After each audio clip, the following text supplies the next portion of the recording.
Hello my dear aspirants.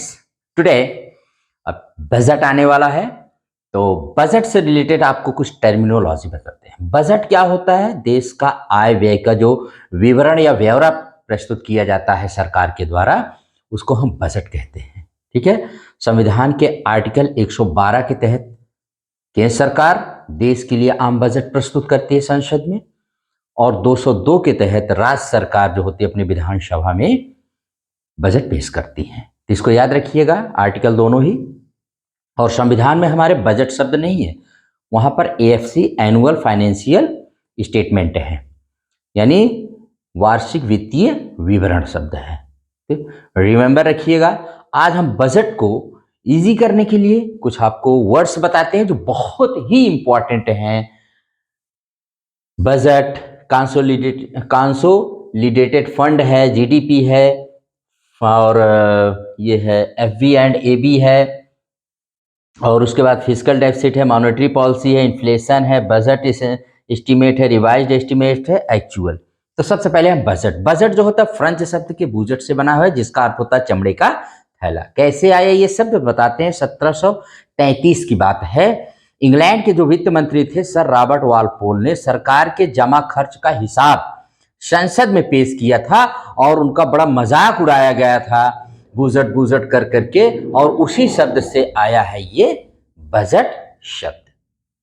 उसके बाद यही रॉबर्ट वालपोल इंग्लैंड के पहले प्रधानमंत्री भी बनते हैं। याद रखिएगा, ये भी रिमेंबर रखिएगा दिस पॉइंट। रॉबर्ट वालपोल दुनिया में पहले व्यक्ति थे एक तरह से जो बजट लाए थे। कब? 1733 में। वालपोल ने अपने दस्तावेज छोटे लेदर बैग में लाए थे, जिसे फ्रेंच में बूजेट या बूजेट कहा गया, वही बाद में बजट कहलाया। इसके बाद से हिसाब किताब को बजट कहा जाने लगा। जैसे हम अपने बजट पर परिवार से चर्चा करते हैं, वैसे ही केंद्र सरकार संसद में और राज्य सरकारें विधानसभा में बजट साझा करती हैं। जैसे आप परिवार में देखते हैं कि आप बजट की बात करते हैं, कोई भी काम करने से पहले बजट देखा जाता है, वैसे ही केंद्र सरकार पूरे देश के लिए, राज्य सरकार अपने राज्य के लिए बजट करती हैं। चर्चा होती है और जरूरत पड़ने पर बदलाव भी। बजट पेश करने का जिम्मा सरकार के पास है, यानी बजट सिर्फ सरकार पेश कर सकती है, विपक्ष नहीं। जिसकी सत्ता होती है, जो सरकार होते हैं, वही पेश कर सकते हैं। जैसे इस समय बीजेपी की गवर्नमेंट है, तो बीजेपी ही पेश करेगी। संविधान में बजट शब्द नहीं है, उसे एनुअल फाइनेंशियल स्टेटमेंट कहा गया है। अनुच्छेद 112 में बजट की पूरी प्रक्रिया बताई गई है हमारे यहाँ। बजट में आने वाले वित्त वर्ष में टैक्स, कर्ज और बाकी जरियों से जमा के साथ खर्च का अनुमान होता है। नई योजनाओं का भी ऐलान होता है। पूरा सरकार का कितना खर्च है, कहां से लोन, कहां से कर्ज, कहां पर, पूरा विवरण रहता है बजट का। लोकसभा से बजट पास होने के बाद सरकार को खर्च और टैक्स लगाने का अधिकार मिलता है। राज्यसभा सिर्फ सलाह देती है, उसकी सलाह सरकार मान भी सकती है और नहीं भी मान सकती है। नंबर 2 पर आता है, तो ये तो बजट से रिलेटेड हो गया, किसने इस टर्म को यूज किया, कौन थे वो। दूसरा शब्द है कंसोलिडेटेड फंड। आमतौर पर हम जैसे अपने घर होते हैं, सारा जमा हम कहाँ रखते हैं? अपने घर का पैसा कोई घर में तो नहीं रखता ना, सारे पैसे को हम लोग बैंक में रखते हैं। वैसे ही सरकार अपनी सारी जमा एक कोष या फंड में रखती है। इसे भारत की संचित निधि या कंसोलिडेटेड फंड ऑफ इंडिया कहते हैं। संविधान के अनुच्छेद 266 के क्लास 1 में इसके बारे में पूरा डिस्क्राइब किया गया है, पूरा बताया गया 266 के क्लास 1 में। दरअसल संचित निधि में जनता का पैसा होता है, इसलिए इससे एक भी पैसा निकालने के लिए लोकसभा की अनुमति लेनी होती है, क्योंकि लोकसभा में सीधे जनता के चुने हुए प्रतिनिधि होते हैं। तो इसलिए बजट ला करके ही हम उसमें से निकाल सकते हैं। ये संचित निधि जानते रहिएगा, जनता का पूरा पैसा रहता है, जहां से सरकार पैसा निकाल के अपना खर्च चलाती है, लेकिन इसके निकालने से पहले इसमें बजट लाया जाता है। लोकसभा की मंजूरी के लिए सरकार को मनी बिल पेश करना होता है। बिल पारित होने पर सरकार संचित निधि से पैसा निकाल पाती है। मनी बिल पेश करती है सरकार संसद में, वो भी लोकसभा में, और फिर उसके बाद वो किससे? इस संचित निधि यानी कंसोलिडेटेड फंड से पैसा निकाल सकती है। मनी बिल राज्यसभा से भी पारित होता है, लेकिन उसकी भूमिका केवल सलाहकारी, मैंने कहा एडवाइजरी होता है। उसकी सलाह मानना ना मानना लोकसभा की मर्जी पर है। भारत की संचित निधि में से कुछ खर्च संविधान ने भी तय कर रखे हैं, जिन्हें सरकार कम नहीं कर सकती है, जैसे राष्ट्रपति और जजों की सैलरी आदि ये संचित निधि से दी जाती है। तो याद रखिएगा, जहां पर आए कि इनकी वेतन संचित निधि से, वो कभी भी रुकता नहीं, चाहे कुछ भी हो जाए तो वो रुकता नहीं है, वो बहुत ही संचित निधि से दिया जाता है। जीडीपी दूसरा वर्ड है, तीसरा जीडीपी। तो बतौर इंसान, जैसे हम दो चीजों का उत्पादन करते हैं, अगर कोई इंसान है तो भाई दो चीज ही बनाएगा, या तो वो वस्तु या तो वो सेवा करेगा। किसी देश में एक साल के दौरान बनी वस्तुओं और सेवाओं की कुल कीमत, जितना वस्तु जितना सेवा बनी है, उसको हम जीडीपी कहलाती है। किसी भी देश में एक साल के दौरान बनी हुई वस्तुओं और सेवाओं की कुल कीमत जीडीपी कहलाती है।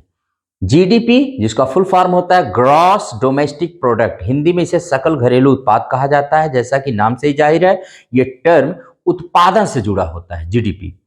मान लीजिए किसी देश में सिर्फ दो ही काम हो रहे हैं, गेहूं उगाना और उसकी रोटियां बनाना, तो इसमें गेहूं उगाना वस्तु का उत्पादन है और उसकी रोटियां बनाना ये सेवा का उत्पादन है। और इस तरह से हम जान सकते हैं कि किसी देश में क्या हो रहा है। ठीक है, इसी तरह भारत में तैयार सभी प्रोडक्ट्स और सर्विस की कुल मार्केट वैल्यू भारत की जीडीपी होगी। इससे देश की इकोनॉमी का हाल आंका जाता है। ये एक तरह से रिपोर्ट कार्ड है हमारे देश का जीडीपी, जिसमें हम ये देखते हैं कि हमारे देश की माली हालत कैसी है, सही है कि खराब है। जैसे किसी बच्चे का रिपोर्ट कार्ड देख के आप बता देते हैं कि भाई ये खराब है, वैसे ही जीडीपी के जितने सारे सेक्टर हैं प्रोडक्शन के, सब देखा जाता है कौन कमजोर है, कौन आगे बढ़ रहा है, कौन वृद्धि कर रहा है, कौन नहीं कर रहा है। तो ये सब जीडीपी में आते हैं। इन सबको देख करके, क्योंकि साल भर का जितना भी उत्पादन होगा, चाहे वस्तु या सेवा का, वही जीडीपी हमारा कहलाएगा। इकोनॉमिक्स में डेवलपमेंट यानी विकास को भी जीडीपी से मापा जाता है कि हमारा देश विकास कर रहा है कि नहीं कर रहा है, कोई क्षेत्र आगे जा रहा है कि नहीं, उसको भी जीडीपी के ही माध्यम से नापा जाता है। अगर जीडीपी बढ़ेगी तो देश भी तरक्की होगी। ठीक है, जैसे अगर किसी एक साल भारत की जीडीपी 100 करोड़ है, अगले साल ये 110 करोड़ रुपए हो जाए, तो जीडीपी में 10 करोड़ रुपए का इजाफा हुआ, यानी 10% की ग्रोथ। आम भाषा में प्रतिशत को ही विकास दर कहते हैं। आम भाषा में जो प्रतिशत होता है उसी को विकास दर कहते हैं। हालांकि ये जीडीपी के बढ़ने की दर है। अब आते हैं finance bill and appropriation bill. तो देखते हैं क्या दोनों हैं। मोटे तौर पर बजट के 3 हिस्से होते हैं, बजट भाषण, फाइनेंस बिल और एप्रोप्रिएशन बिल। बजट भाषण के जरिए वित्त मंत्री लोकसभा में एनुअल फाइनेंशियल स्टेटमेंट रखती हैं। जब भाषण माने बजट भाषण देंगी 1 फरवरी को जो प्रेजेंट किया जाता है हमारे यहाँ, तो जो बजट भाषण देती हैं तो उसमें वित्त मंत्री लोकसभा में एनुअल फाइनेंशियल स्टेटमेंट रखती हैं। इसके बाद संसद में 2 बिल पेश किए जाते हैं, फाइनेंस बिल और एप्रोप्रिएशन बिल।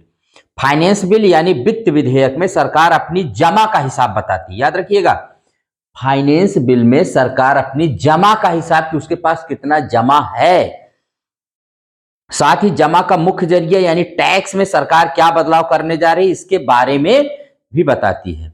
जबकि एप्रोप्रिएशन बिल यानी विनियोग विधेयक में सरकार अपने खर्चे का हिसाब पेश करती है। तो याद रखिएगा, ये फाइनेंस बिल में सरकार अपनी जमा का बात बताती है, रेवेन्यू की, और इसमें एप्रोप्रिएशन बिल में ये बताती है विनियोग माने उसमें कितना खर्चे का है उसका हिसाब बताती है। इस बिल के यानी एप्रोप्रिएशन बिल के लोकसभा से पास होने के बाद सरकार भारत की संचित निधि से पैसा निकाल सकती है। यानी एप्रोप्रिएशन बिल जब पास हो जाता है तभी उसके बाद भारत सरकार कंसोलिडेटेड फंड से पैसा निकाल सकती है। ये दोनों बिल भारत की संचित निधि से जुड़े होने के कारण मनी बिल कहलाते हैं। अब इन्हीं दोनों बिलों को मिला के क्या कहा जाता है, FB and AB, financial bill और एप्रोप्रिएशन बिल, इन दोनों को मिला के कहा जाता है एमबी, मनी बिल। तो दोनों को याद रखिएगा, क्योंकि ये संचित निधि से जुड़े होते हैं तो इसलिए इसको फाइनेंस माने मनी बिल कहा जाता है। इसलिए इन्हें केवल लोकसभा में पारित किया जाता है, राज्यसभा में इस पर सिर्फ बहस होती है। मनी बिल याद रखिएगा इसको भी। पांचवा टर्म है यहाँ पर फिस्कल डेफिसिट, तो इसको देख लेते हैं। देखिए, सरकार मोटे तौर पर दो जरियों से ही पैसा जमा करती है, कमाती है, एक तरह से कह लीजिए। कर्ज, जैसे पहला है टैक्स, दूसरा है कर्ज यानी लोन। कर्ज को हटा दें तो जो रकम सरकार के पास बचती है उसे सरकार की आमदनी कहा जाता है। अगर कर्ज को हटा दिया जाए तो जितना उसके पास बचा वही उसकी आमदनी हो गई, आय हो गई, इनकम हो गई सरकार की। आमतौर पर सरकार का खर्च आमदनी से ज्यादा होता है, यानी सरकार की जितनी आमदनी होती है उससे कहीं ज्यादा सरकार खर्च करती है। इस अंतर को ही फिस्कल डेफिसिट या राजकोषीय घाटा कहते हैं।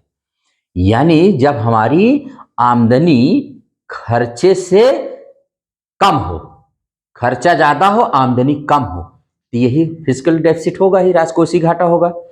दुनिया में ज्यादातर सरकारें खर्च की भरपाई कर्ज लेकर करती हैं, और इसको हम वैसे तो कर्ज से ही अपनी जैसे मान लीजिए उनको खर्च करना है 100 रुपए, लेकिन उनके पास है 80 रुपए, तो भाई 20 रुपया तो कर्ज ही लेंगी, तभी तो खर्च कर पाएंगी। तो इसको भी आप जानते रहिएगा। फिस्कल डेफिसिट सरकार की माली हालत बताने का एक महत्वपूर्ण जरिया होता है। फिस्कल डेफिसिट से ही पता चलता है सरकार कैसे चल रही है, कितना कर्ज लेकर काम चल रहा है।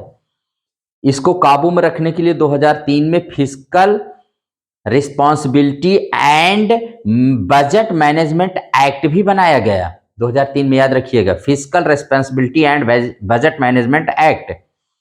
इसमें यह तय किया गया कि सरकार फिस्कल डेफिसिट को देश की जीडीपी से 3% से ज्यादा ना होने दे। हालांकि ऐसा कभी हुआ नहीं है। क्या बताया था इसमें बनाया कि इसमें सरकार फिस्कल डेफिसिट को देश की जीडीपी से 3% से ज्यादा नहीं होने दे।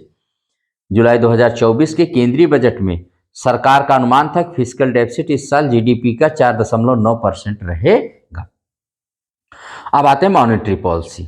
ये देखिए भाई, मॉनेटरी पॉलिसी, मॉनेटरी पॉलिसी का मतलब होता है, मॉनेटरी पॉलिसी का सीधा मतलब होता है मनी फ्लो को कंट्रोल करना, और इसको हम दो सीन से ऐसे भी समझ सकते हैं।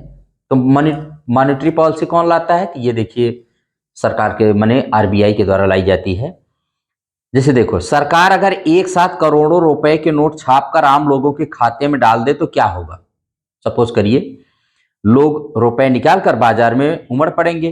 कोई खाने पीने जैसे बेसिक सामान खरीदेगा, कोई एसी और लग्जरी कार मांगेगा।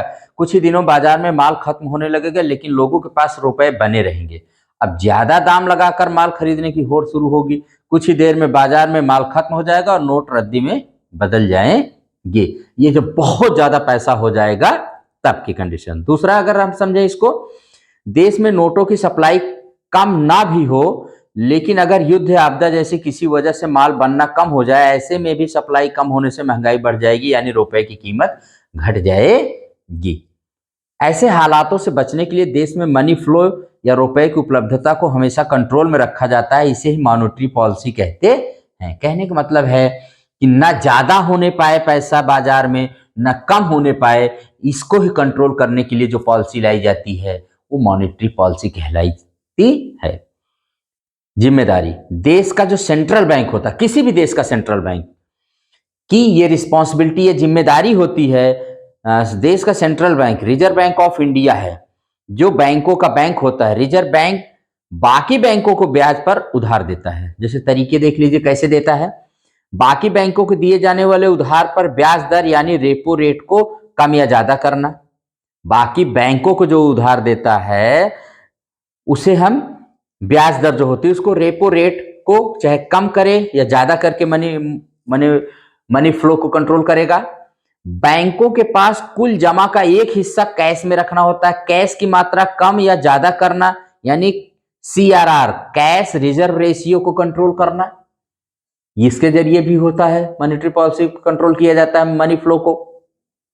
बाजार में सरकारी सिक्योरिटी बेचना या खरीदना, ये तीन तरीके होते हैं जिनसे आरबीआई जो होता है वो मनी फ्लो को क्या करता है? मनी फ्लो को कंट्रोल करता रहता है। किसके जरिए? रेपो रेट के जरिए, सीआरआर के जरिए, और बाजार में सरकारी सिक्योरिटी बेचना या खरीदना। ठीक है। उसके बाद है इन्फ्लेशन। इन्फ्लेशन का मतलब होता है महंगाई। वैसे तो इसकी दो बड़ी वजह होती है, डिमांड और सप्लाई। कैसे? डिमांड, जिस माल या काम की मांग कम हो उसके दाम कम। जिसकी मांग ज़्यादा उसके दाम ज़्यादा। जैसे गर्मियों में आप देखते हैं कि ज़्यादा मांग के चलते एसी की कीमत बढ़ जाती है, वहीं सर्दियों में कम हो जाती है।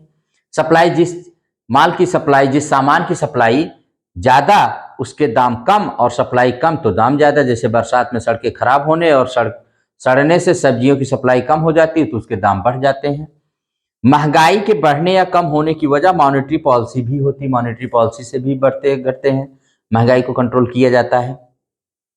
आरबीआई से लोन लेकर बैंक अपने ग्राहक को लोन देते हैं। ऐसे में अगर आरबीआई अचानक रेपो रेट यानी अपनी ब्याज दर को कम कर दे तो बाकी बैंकों के पास सस्ता कर्ज होगा, वह भी ब्याज दर कम देंगे और ज्यादा लोन देना शुरू कर देंगे। इस तरह बाजार में अचानक रुपए की सप्लाई बढ़ जाएगी, बाजार में इससे मांग बढ़ेगी और इससे महंगाई। सरकार जरूरी चीजों के दाम के आधार पर हर तिमाही दो तरह से महंगाई को नापती है। सरकार जरूरी चीजों के दाम के आधार पर हर तिमाही दो तरह से महंगाई को नापती है। पहला रिटेल या खुदरा, दूसरा होलसेल या थोक। इसके लिए देश की अलग अलग मंडियों का सर्वे किया जाता है। आरबीआई एक्ट 1934 के मुताबिक आरबीआई को महंगाई पर 4 से 6% रखना होता है। आरबीआई एक्ट 1934 के मुताबिक आरबीआई को महंगाई दर 4 और 6 के बीच में रखना होता है। और उसके बाद आ गया 8वां शब्द, देखिए है बजट एस्टीमेट। नए वित्त वर्ष के लिए कहां से पैसा आएगा और कहां खर्च होगा, बजट में इसका अनुमान लगाया जाता है, जिसे बजट एस्टीमेट कहते हैं। बजट एस्टीमेट का मतलब पैसा आएगा कहां से और पैसा खर्च कहां होगा, तो ये बजट एस्टीमेट कहलाता है। उसके बाद है रिवाइज्ड एस्टीमेट। हाँ, जैसे वित्त मंत्री निर्मला सीतारमण 1 फरवरी को वित्त वर्ष 2025-26 के लिए बजट एस्टीमेट पेश करेंगी। ये 225 जो आएगा बजट इस बार 2025 और 26 के लिए बजट एस्टीमेट होगा। उसके बाद है रिवाइज्ड एस्टीमेट। ये तीनों शब्द याद रखिएगा, budget estimate, revised estimate, actual. Revised estimate क्या, पिछले वित्त वर्ष में सरकार ने बजट में पैसा आने और खर्च होने का जो अनुमान लगाया था उसका फिर से आकलन किया जाता है, इसे रिवाइज्ड एस्टीमेट कहते हैं। यानी पिछले वर्ष जो किया गया था, पिछले वित्त वर्ष में सरकार ने बजट में पैसा आने और खर्च होने का जो अनुमान लगाया था उसका फिर से आकलन करना, यह रिवाइज्ड एस्टीमेट कहलाता है। रिवाइज्ड एस्टीमेट यानी चालू वित्त वर्ष में आधे समय तक कितना बजट खर्च हो चुका है और बाकी वित्त वर्ष में कितना बजट खर्च होने वाला है। वित्त मंत्री निर्मला सीतारमण इस बार के बजट में वित्त वर्ष 2024-25 के लिए रिवाइज्ड एस्टीमेट बजट पेश करेंगी। 2024-25 के लिए रिवाइज्ड होगा, बजट एस्टीमेट 2025 और 26 के लिए होगा। और एक्चुअल बजट में सरकार दो वित्त वर्ष पहले के अपने जमा और खर्च के सटीक आंकड़े भी पेश करती है, जिसे एक्चुअल बजट कहा जाता है। यानी एक्चुअल एस्टीमेट कहा जाएगा या एक्चुअल कहा जाएगा। एक्चुअल क्या होता है, बजट में सरकार 2 वित्त वर्ष पहले के अपने जमा और खर्च के सटीक आंकड़े भी पेश करती है, जिसे एक्चुअल कहा जाता है। जब एक वित्त वर्ष पूरा हो जाता है तो सरकार वास्तविक खर्च का आकलन करती है। इस बजट में वित्त मंत्री 2023-24 के लिए एक्चुअल बताएंगे कि 2023-24 का एक्चुअल इस बार बताया जाएगा, जो बजट एस्टीमेट आएगा 2025 और 26 का। तीनों को याद रखिएगा। बजट एस्टीमेट होगा देखिए 2025-26 का, और बजट रिवाइज्ड एस्टीमेट होगा 2024-25 का, और एक्चुअल होगा 2023 और 24 का। ठीक है, तो ये 10 शब्द ऐसे रहे जिसके जरिए हम बजट को अच्छे से समझ सकते हैं। बजट, कंसोलिडेटेड फंड, जीडीपी, एफपी&एबी, fiscal deficit, monetary policy, inflation, budget estimate, revised estimate, actual. तो इसको आप याद रखिएगा, बहुत इंपॉर्टेंट है और इसके जरिए ही आप बजट को समझने की कोशिश करिएगा। अगर ये क्लास पसंद आए तो आप इसको लाइक एंड शेयर भी करिएगा। Thank you very much.